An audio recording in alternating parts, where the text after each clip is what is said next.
Thanks everybody who's joined us today. Really excited to talk about NIL and academic eligibility. We're just going to give it a few minutes to let people come in.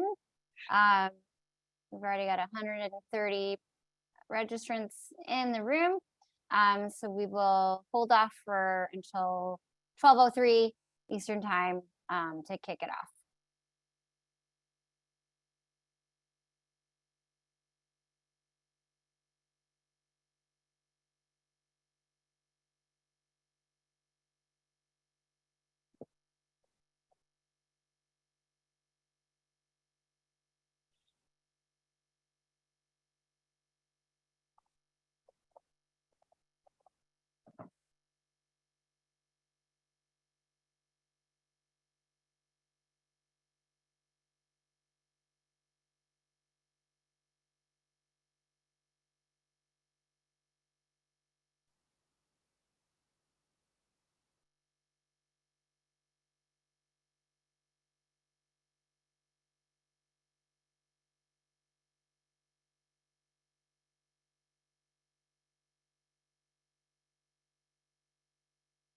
We're just going to give it one more minute for people to join in the room, and then we'll kick it off.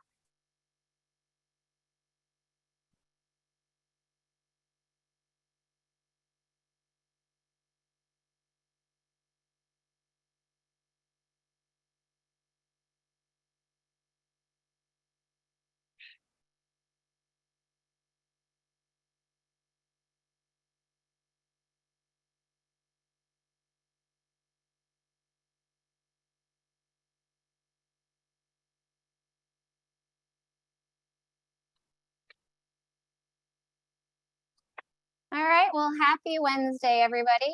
I'm Joyce Anderson, co-founder of Honest Game, and we are so excited to have Eccker Sports and Tim Prukop joining us to talk about name, image, and likeness, NIL, as a lot of people are referring it to. It's a really hot topic in college and now high school sports, and we're really excited to talk about the basics and how you can get your student athletes set up for success. So the first thing we always want to talk about before we get to NIL is academics, because the truth is, if you're not academically eligible to play, it's really unlikely that you're going to get any NIL benefits. So Honest Game is your academic eligibility software and training provider for high schools. Note, if you have any questions, please type them into the Q&A box, and we are definitely reserving a lot of time at the end of this session to answer your questions.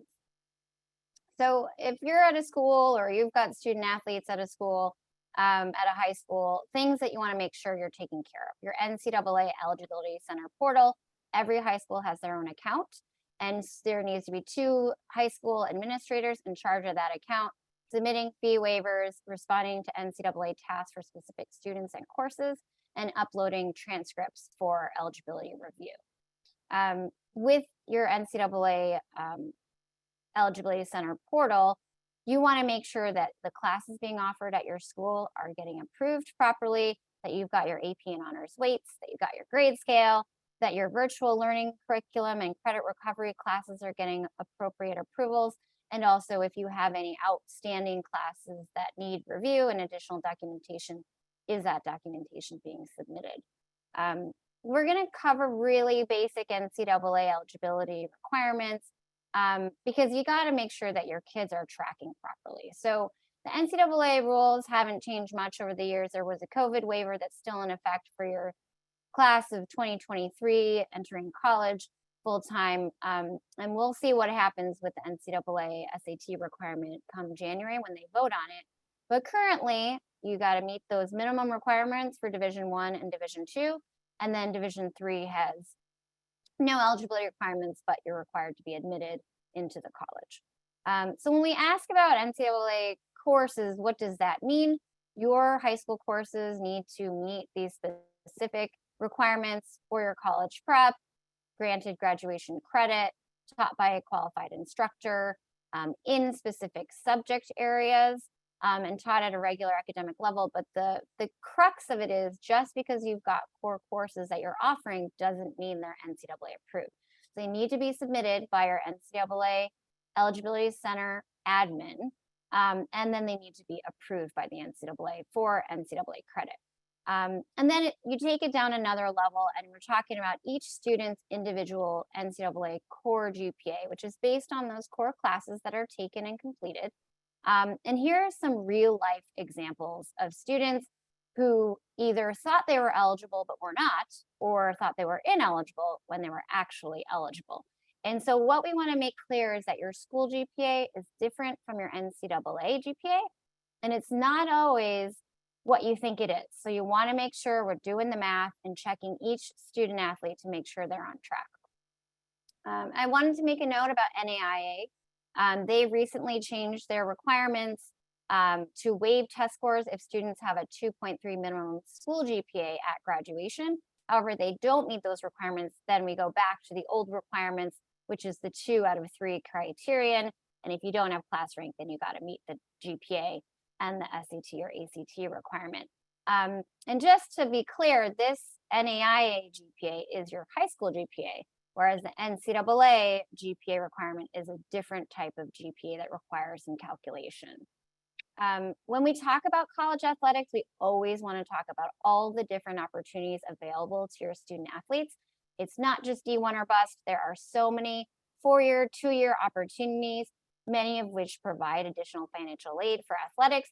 And even the ones that don't provide athletic financial aid often provide a lot of need, merit-based financial aid that students can supplement to ensure that they can find that best fit college for athletics, academics, and financial. This is one of our examples of content we will provide to our school partners. You can download it by putting your camera on that QR code there, but it's a great one-sheeter that we've got counselors putting up next to their computers in their office. We've got ADs and coaches keeping them on their phones or in their offices just to check off, like, okay, I'm meeting with a sophomore year. Let me check off and make sure they're meeting these requirements to keep them on that right pathway for the college athletic post-secondary plan. And so what Honest Game can do for you is a number of things. So we've got software tracking all of your student athletes, and you click in and you see this dashboard. You can see immediately red, yellow, green, who's eligible for which divisions. And then each student gets an individualized report. It's private, but they can download it and share it during the recruiting process. It's tracking every little piece of eligibility requirement for each division, and they can toggle across all the different divisions to understand and educate themselves. We've been told this is one of the most parent guardian friendly softwares anyone's ever seen. It empowers you to really know what's next and ensures that that student's village is educated and knows what to do starting freshman year every step of the way. So we are your in-house academic eligibility specialists. We're going to save you time, improve student academic eligibility outcomes, diversify your post-secondary athletic opportunities. We can do training modules for your staff, counselors, coaches, families, because what our goal is to increase opportunity and make sure every student athlete has the opportunity available to them if it presents itself.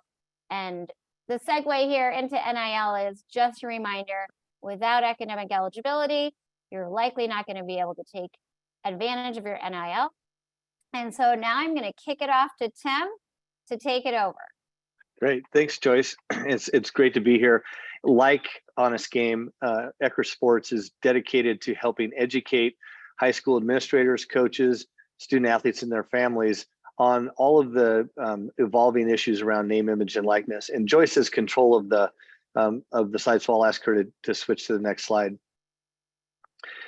And so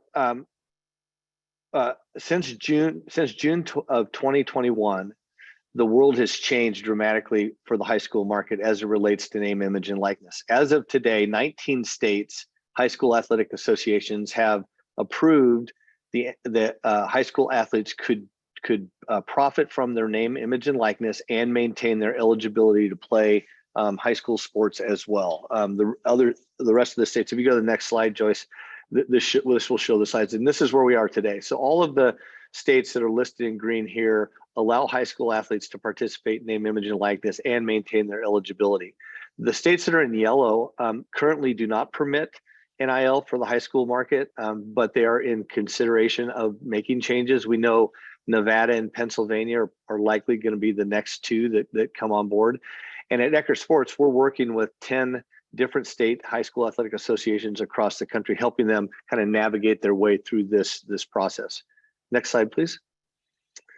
And so the important concepts and terminology, just to make sure everybody's on the same page. On the left, the reason that we had the landmark Supreme Court ruling last year was that there was a lawsuit that made the claim that the NCAA was profiting off of the name, image, and likeness of student athletes, but the athletes themselves were not able to participate.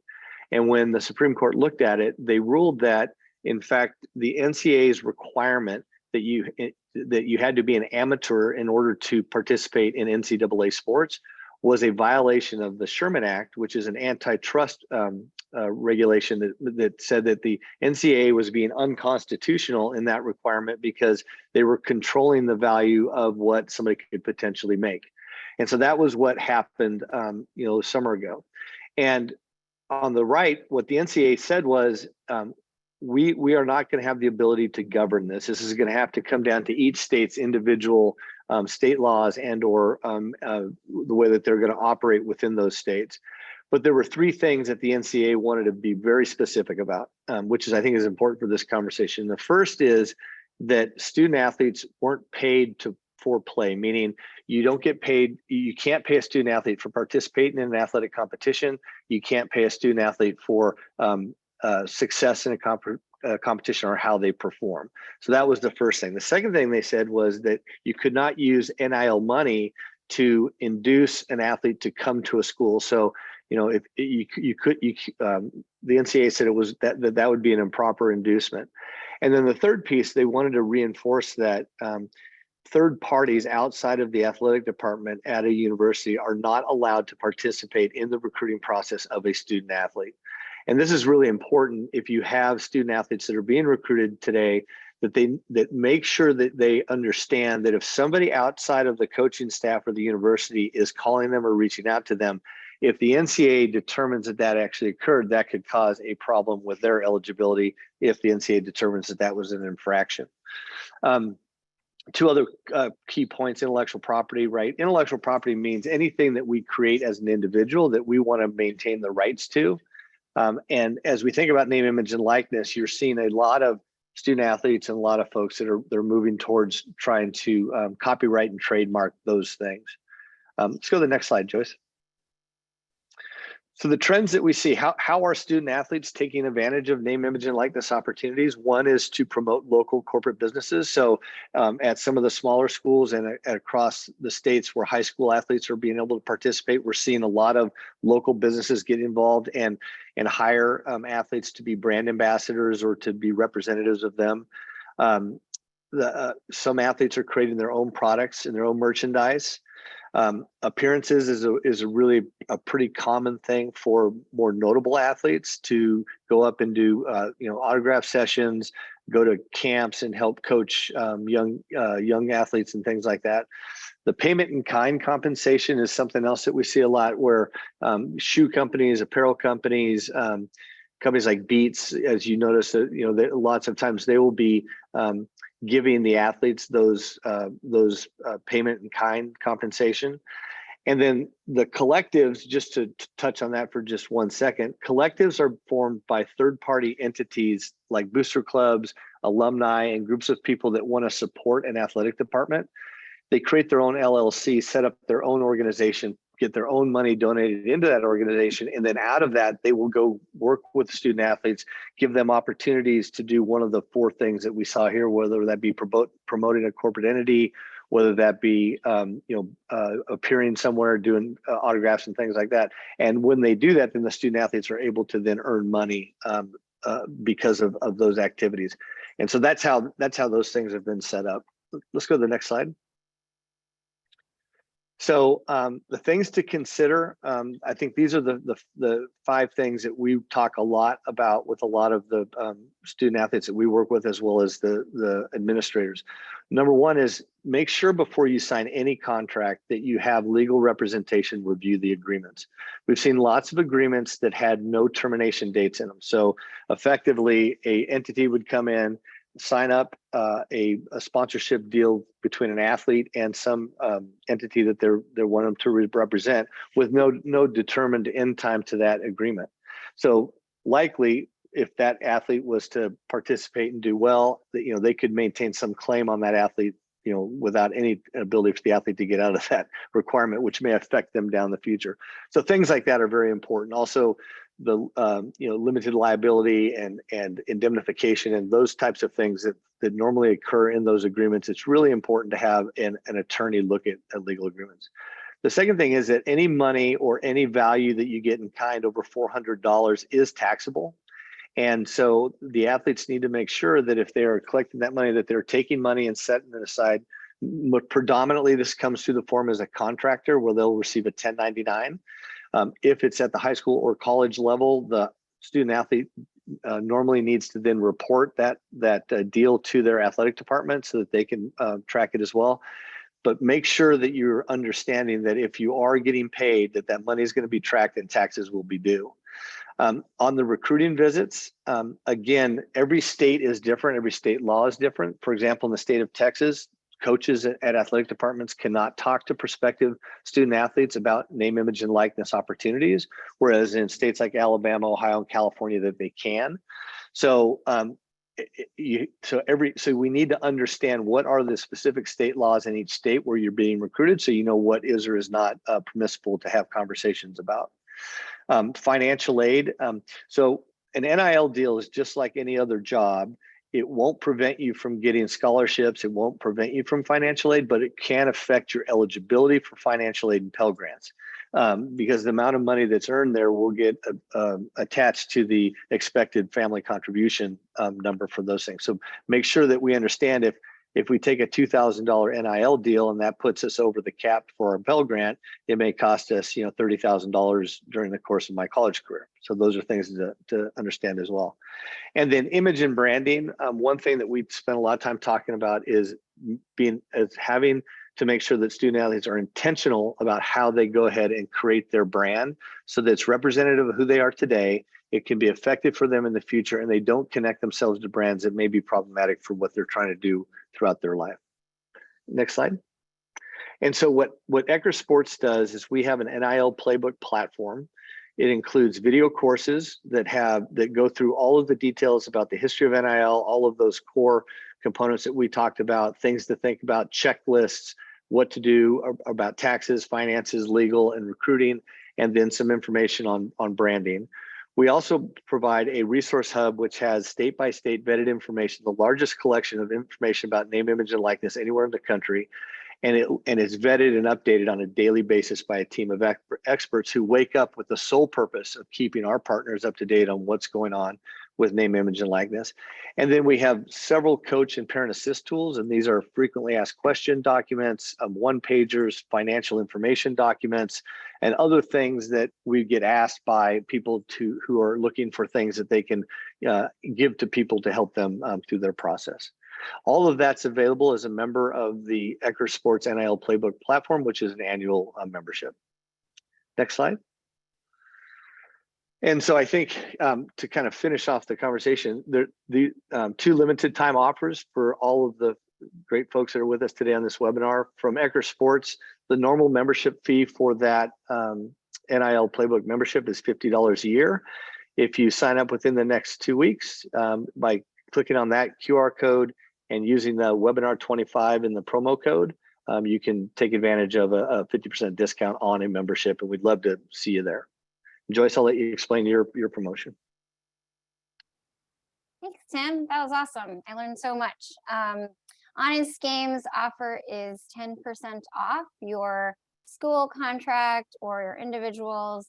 If you're a parent and you're listening and you want to track your student athletes eligibility, you can do that as a one-year subscription, or you can also as an athletic director or counselor, buy this for your entire school, student athletes. And what we're trying to do here is encourage you all to be proactive, right, in both environments, right, with NIL and with academic eligibility, to make sure we're not falling to cracks and making mistakes that are going to affect our student athletes' future. So now we're gonna work on the Q&A and answer some questions. So if you haven't already, you can put it into the chat.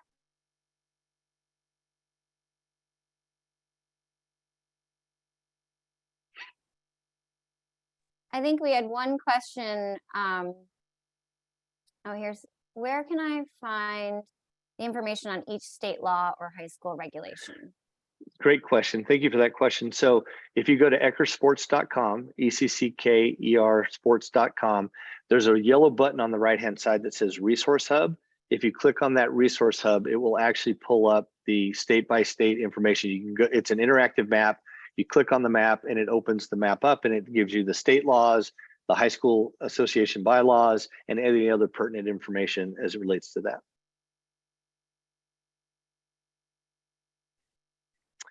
If your players are not the top players on your team or recognized, anybody can participate in name, image, and likeness. We see there's a student athlete who's a second string wide receiver at Bixby High School in Oklahoma. He's got 1.2 million TikTok visitors because he does some interesting dance compositions. Every time he posts on TikTok, he makes over $10,000 from advertisement and sponsorship. So NIL is not just for the top athletes. The way that we kind of think of it, there's three groups. There's the elite athletes. So that's the LeBron James, the Bryce Youngs, and those guys who, you know, they're always going to operate on a different level. Then you've got the majority of NIL deals, which are student athletes that are not at that level, that are doing things in their community that benefit their community and benefit local businesses, and they get and they participate. And then there's another group of high school athletes that are just starting to build their digital presence to figure out how they can become influencers and figure out how they can participate in name, image, and likeness. Tim, what are the benefits of joining with NIL versus NCAA? One of the questions. I think, was that NIL or was that NAIA? It says NIL. Well, I would, to me, so the reason that the NCAA removed its criteria for amateurism to be able to play in college athletics is because the Supreme Court said they couldn't control what a student athlete could earn. The result of that has been the opportunity for student athletes to be able to earn and monetize while they're in universities and take advantage of their notoriety. And so I think everybody believes that that's a good thing for the student athletes. The challenge right now is that there's no real guidelines to govern who does what or whatever. So it's a little bit challenging for those people. Awesome. There's a question about if you are interested in getting on a scheme for your district, are there criteria needed for setup? So we work with all different types of high schools, from one high school to districts that have 6 high schools to 87 high schools. And the only criteria needed is that you are servicing high school students, and you either have a transcript, which every high school has, or student information systems that can export data. We don't take self-report. So that's how it would get set up. That's great. Christine Stevenson wanted to make sure that I reminded everybody that it's not just $400 in cash that would be something that would have a reporting requirement, but any type of value in kind. Her example is if an athlete gets invited to a steakhouse and gets to bring 10 friends and the total value of that dinner was over $400, that would also count as something that you would need to keep track of from a tax perspective and report on your tax returns annually. Awesome. So Tim, the next question is 2 parts. How are Canadian athletes affected by NIL and NCAA? So I'll take the NCAA, and you want to take the NIL on Canadian? Yeah, go. Once you take the NCAA first, yeah. Okay. So Canadian athletes are bound by NCAA requirements, academics. Each province has its own list of codes that are of courses that are NCAA approved. So you want to make sure that your student athletes in Canada are meeting those NCAA requirements for initial eligibility, and we're happy to help out. We do actually work with a number of Canadian schools and academies, so happy to help out if you need support in tracking those students. Yeah, and the right now the NIL regulations and the stuff that's going on in the United States pertains to U.S. citizens only, as it relates to their constitutional right.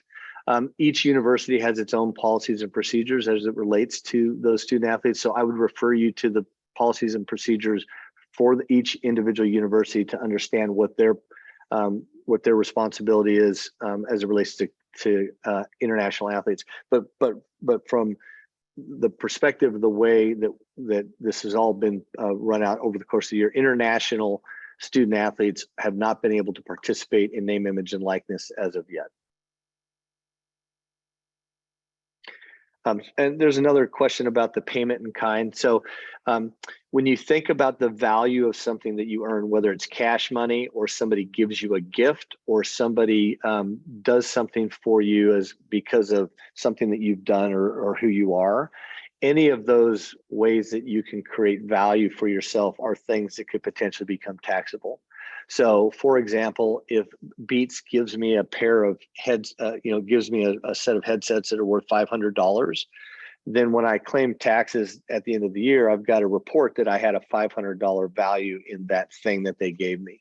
The example of the steakhouse was if I took 10 of my friends to a steakhouse and had a $1,000 bill that somebody else covered, like a booster or a local business or that steakhouse provided to us at no cost. That $1,000 of value, which we earned or took advantage of because of my name, image, and likeness, would also be something that would be taxable. There's a question: can student athletes be paid through their own LLC instead of directly to them? And the answer is yes. Just like any other business or entity in the United States, a individual can set up their own corporation, their own partnership, their own S corp, whatever is most beneficial for their certain status, and then the contracts between the sponsors or the advisor or the companies that want that person's endorsement would be between that company and the LLC formed by that organization. And then that organization would have to report all the taxes, et cetera, just like anybody else would have to. Hey, Tim, just to follow up on that. So if a student creates an LLC and they're the sole owner of that LLC, does the value they earn with that LLC translate to them having that, value applied to them when looking at financial aid? I would think it does, yes. I would think it does. Legally, right? Like you pierce the corporate veil, like you're the only person. So when the federal government is reviewing your assets, they're still going to probably because they're associated to you, the owner of that LLC, right? And so all of the different ways that you earn money accrue against whatever your tax liability would be. Let's see. For Tim, how do you see the NIL impacting high school sports, assuming private schools, alumni donors will have more resources than public schools? Do you see this being an issue? That's a really good question. The main concern at the high school level as it relates to name, image, and likeness is competitive equity. Everyone is concerned that if you allow for name, image, and likeness, that schools that have more resources than schools that don't might have an advantage there, and kids may transfer from one school to the other. So yes, that is a concern. What the states that we're working with are doing is they're preventing kids from utilizing school logos, school marks, school facilities, and things like that as part of their NIL deals to help try to prevent that. And they're applying their normal anti-recruiting, anti-inducement rules to anything that has to do with NIL as well.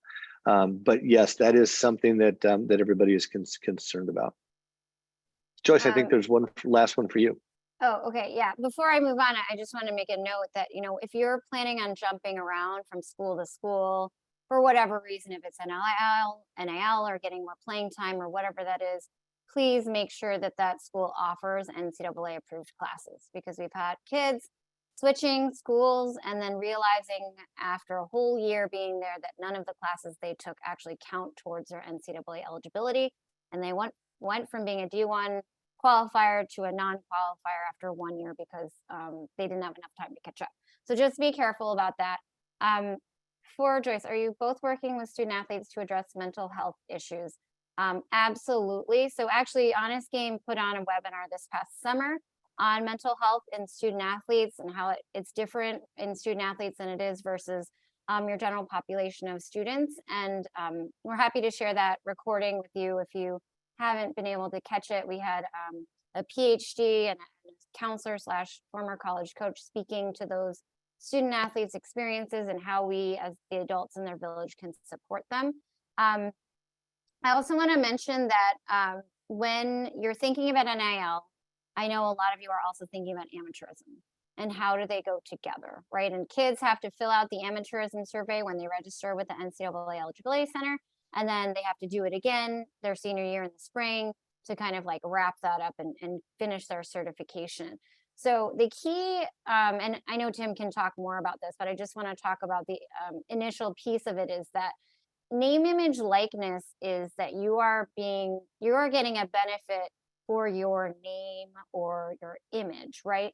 It's not to play, right? You're not getting paid to play. And that is one of the key pieces of amateurism is you're not a professional athlete. And then, another key thing is like, do not get an agent, right? Like if you have an agent managing you, that will really mess with your amateurism.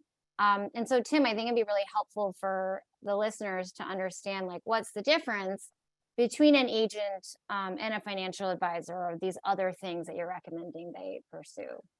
And I think we need to make a distinction between the college level and the high school level. So the NCAA, basically every state law that was written for the states around NIL for college athletes determines the situation as it relates to agents or not. For the majority of the United States, college athletes can now retain marketing agents to help them market and do their NIL deals. What they cannot do is they cannot hire an agent to be representing them to sign a deal with a professional sports team. So that's the distinction at the college level. And at the high school level also it varies, right? Some states there's no indication as to whether or not a student athlete can have an agent or not. Some states are very specific as it relates to what the student athletes can and can't do, which is why it's so important to make sure that that everyone's up to date on the specifics of the state that they're participating in. In any event, state law, if the state law says that a student athlete can hire an agent to help them, like it does in the state of Texas, for example, then that would trump any bylaw or anything the NCAA would say. So it's a very fluid question and comment there, Joyce. That's awesome. Thank you for the clarity there. I just realized it didn't really address the mental health issue question, so I just want to go back to that real quick. Are we working with student athletes to address mental health issues? Absolutely. So a number of things that Honest Game does to support that student athlete mental health is number one, being proactive, ensuring they have short-term achievable goals by giving them like, if you get, B's this term, your GPA will be this, helping them understand the different college athletic pathways so they don't feel hamstrung to only be looking at one specific type of college, encouraging them to think about college and their post-secondary pathway really early. And when you start earlier, there's a little bit less pressure because you have more time. When you have more time, it allows you to be proactive and to kind of say, okay, well, these are my goals. And if I want to do X, then I need to do A, B, C. And that really supports kids in just kind of like taking it one step at a time and not feeling overwhelmed. Our reports are really designed to be understandable by anybody. You don't need to understand academic eligibility to understand our reports. We've got coaches pulling up our reports online on their phones during practices, going over them with the kids on the sidelines. Do you understand what this means? Yes, green is good, right? Like keeping it really digestible for the kids and giving them that ability to feel hope. So the language in our software is very positive. If you are not on your way to D1 eligibility. What about D2? What about NAIA? There's JUCO, there's NCAA, there's D3. So encouraging kids to see past what they see on TV and understanding there's a lot of different opportunities out there for you if you want to keep playing sports at the next level.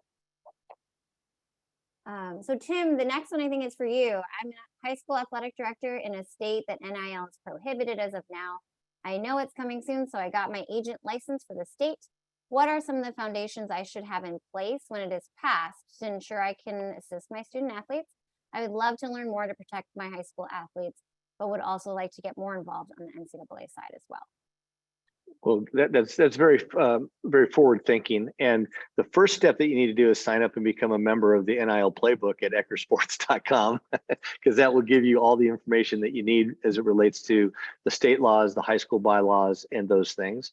The second thing is really understanding, making sure that you have support from a legal perspective, so that somebody that can review contracts and make suggestions and negotiate deals on behalf of agents that you have if you yourself don't have a law degree, and then also a financial analyst and a financial plan. I think those are the things that are really important. Then beyond that, what we see is helping student athletes understand how to build their digital brand, and being able to figure out how to you create something that would be attractive to others, so that they can increase the followers, so they increase the value of their deals. Those are the three things that I would stay focused on. As I mentioned, at the Eccker Sports NIL playbook, all of that information would be available to you. And getting more involved on the NCAA side to support your student athletes, definitely engaging with Honest Games software, having your students being tracked starting freshman year, even your freshmen, we track all student athletes at a school, so there's no surprises, right?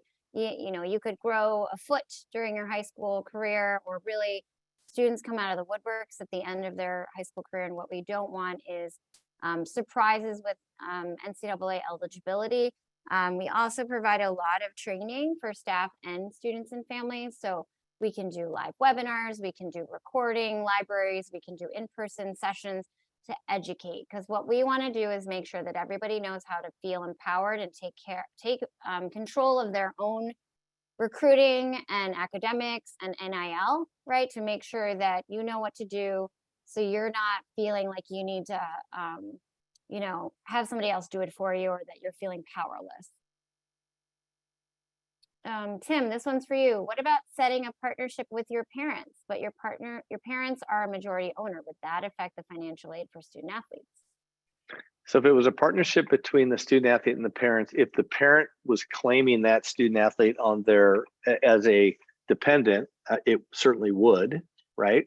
If they're not complaining, but again, here's where we kind of get to that point where I am not a tax attorney, and I'm not a financial advisor, but generally speaking, to the extent that you are earning money, that money has to be accounted for, and could potentially affect financial aid grants and values of things. It doesn't mean you couldn't get one, but it might impact the amounts and things like that. Yeah, and one thing I do know about FAFSA, right, is they're looking at the family's income and assets and the students. And generally, if the student has a lot of assets, it counts against them more than it would if those assets are in the parent's name. So, it's definitely going to affect your financial aid package, but if it's in the student's name, it will be counted as more than if it is in the parent's name. That's a great point. More questions. Does trademarking your name hurt a student athlete from NIL deals? I don't know how that would hurt. I think what trademarking does is it gives you the ability to own whatever that trademark is, so that you can negotiate and leverage the value of it. For example, LeBron James' son trademarked Bronny, right? That's kind of his nickname, his way of representing himself. And so, if there are certain entities out there that would be appropriate for him to interact with, because he owns that trademark, it could give him more negotiation power as he negotiated his deal with whatever entity would be interested in that. So generally speaking, I don't think it would hurt. I do think it would, though, benefit the student athlete, because it gives them control of their trademark, so that they can leverage that control and negotiate against it. Awesome. Next question is for Tim. Does the NFHS have a stance on NIL?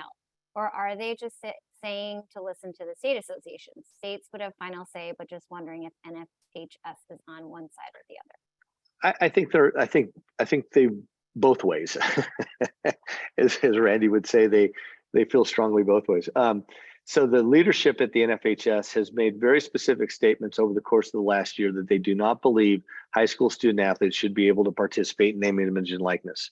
And you can go and look at some of their documentation on their website and some of the letters that Carissa wrote over the last year indicating that stance. However, recently they have been listening to the state athletic associations, and now 19 of them have approved NIL for the high school market. And so they are also in search of NIL education and materials and things like that. So on one side, the leadership doesn't believe NIL for the high school level is a good thing. But on the other side, recognizing that a lot of their members are moving in that direction, that they've got to provide some sort of assistance to them to that. And I'm not sure what their plan is to do on that. So Tim, if you are a coach and a financial advisor, can you assist your student athletes with NIL deals? It depends on the state that you're in. So some states allow coaches to help organize and arrange NIL deals for student athletes. Some states do not. So as an example, in Oklahoma, if you're a coach in Oklahoma, or if you're a coach in Texas, you cannot help organize an NIL deal for a student athlete. If you're in California, you can. So again, it comes back to the state law and understanding what the actual state law is. And if there is no state law, there are some states that don't have NIL state laws, like Alabama, for example. They created a state law, but then they repealed it. In the case where there's no state law, then there's nothing that would prevent it. But again, it comes down to that question. If you go to the resource hub at eckersports.com and click on the state that you're interested in and go pull up the actual state law and read through it, it will be very specific as to whether or not coaches and employees of the universities or the high schools have the ability to help arrange those deals or not. Awesome. So Tim, besides being informed and connecting with student athletes, using Eccker Sports or Honest Game, what do you see as the AD's role with NIL? That's a really good question. So I think the athletic director's role is to create a policy and procedure on how to manage name, image, and likeness on a day-to-day basis within your student base, right? Within your whether it's one high school or multiple high schools. The responsibility is to how do we set this up so that we prevent the things that we talked about that people are concerned about, people transferring from one school to the other. What's the process that we put in place for if a kid does have an opportunity to do something around name, image, and likeness? How do they report that? And then helping provide guidance and education to both the coaches, the student athletes, and the families so that they don't go astray of either state law or any athletic association bylaws. So what we've done in a few of the states that we've worked with, and we're happy to do this for you, and contact us at Eccker Sports, is help to create the NIL policy and procedure for your high school so that everybody understands what's the position of the high school, what's the current bylaws of that state athletic association, what are the current state laws, and what are things to know about as it relates to that, and then how do you want to actually activate that on a day-to-day basis. And the two things that we're trying to help people do, we're trying to help administrators and educators manage through the NIL process on a day-to-day basis, and we're trying to help families and student athletes be able to reap the rewards of what's out there for the ones that can actually participate in it. That's awesome, Tim. And I think for most of the people on the call are educators. And what we're trying to do at Honest Game and Eccker is educate, right? And we're trying to inspire your student athletes. We're trying to use their passion for sport to motivate them in the classroom. We're trying to use their passion for sport to get them educated so that they can make the right choices for their future.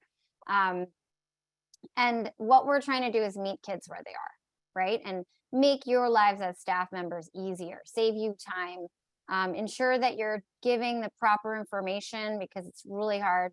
Information changes constantly, state by state, right? Like COVID waiver, COVID no waiver. Like it's just bouncing around and you can't expect to be an expert in everything. And that's where we all come in because, right, Eccker is an expert in NIL and Honest Game is an expert with academic eligibility.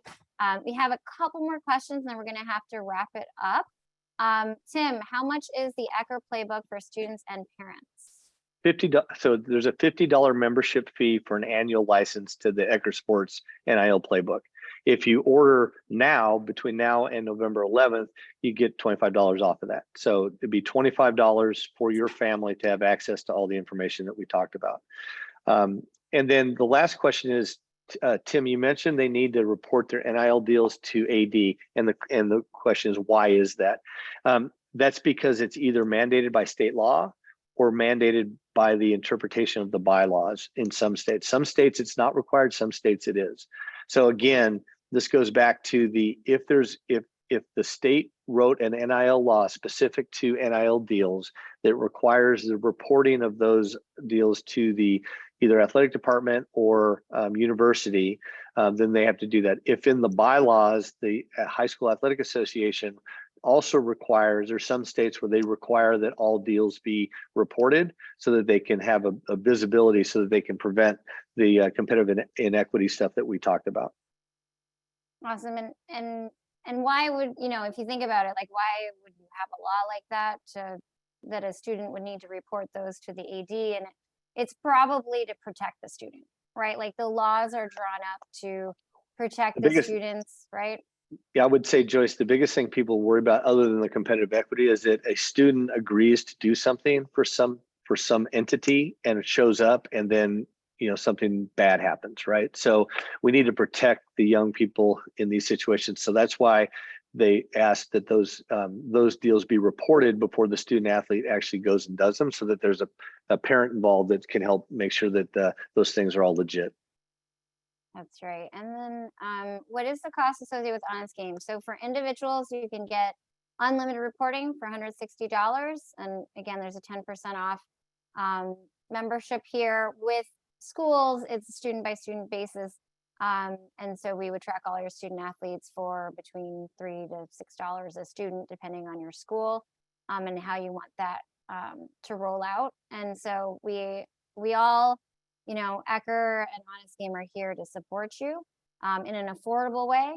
And we want to really help all of your student athletes reach their fullest potential and get to where they want to go after their high school career is over.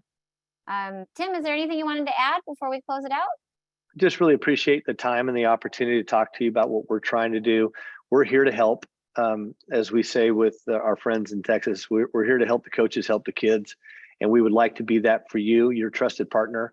And please feel free to reach out to us at our website or through our all the stuff that we have out there. So thank you very much. And Joyce, thank you so much for having us. And we feel so honored to be able to work with you guys closely on things like this, because our companies are so aligned with trying to help that it's an honor to be with you guys. And great job today. Thank you. Thank you too. Ditto, right back at you. Everybody, you can go to honestgame.com to get more information, and we look forward to hearing from you. We'll be following up with recording of the webinar, additional content that you can share with your student athletes and families, and we look forward to the next time we see you guys. Have a good one. Thank you. Have a nice day.